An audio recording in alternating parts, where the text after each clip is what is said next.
संध्याकाळचे 6 वाजले. ऑफिसचं काम संपलं, पण आमच्या पोटाची शिफ्ट आत्ता सुरू झाली होती. सो वेलकम बॅक गाईज, जिथे आम्ही कामापेक्षा खाण्याला जास्त डेडिकेशन देतो. ऑफिसमधून बाहेर पडल्यावर प्रत्येक मुंबईकराच्या मनात एकच प्रश्न असतो, घरी जाऊ की आधी काहीतरी खाऊ. आमच्याकडे या प्रश्नाचं उत्तर कायम सारखंच असतं. तिला खायची होती मंचुरियन चीज फ्रायकी, जी हिला मिळाली नाही, आणि मला खायची होती पनीर फ्रायकी, जी मला मिळालेली आहे. लोक म्हणतात मित्र निवडताना विचार करा.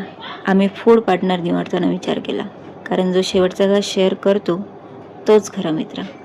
फायनली आमची फ्रँकी तयार झाली होती आणि ही आमच्या दिवसभराची बोनस अमाऊंट होती. पहिला घास घेतल्यावरच आम्ही काही बोललो नाही, कारण रिव्ह्यूपेक्षा खाणं महत्त्वाचं होतं. आणि हो, एकच गोष्ट खाऊन घरी जाणं आमच्या संस्कृतीत बसत नाही, हे तुम्हाला आत्तापर्यंत समजलंच असेल. तर अशी झाली आमची ऑफिसनंतरची छोटीशी फूड ट्रिप. जर तुम्हालाही ऑफिसनंतर अशीच भूक लागत असेल तर पुन्हा भेटू.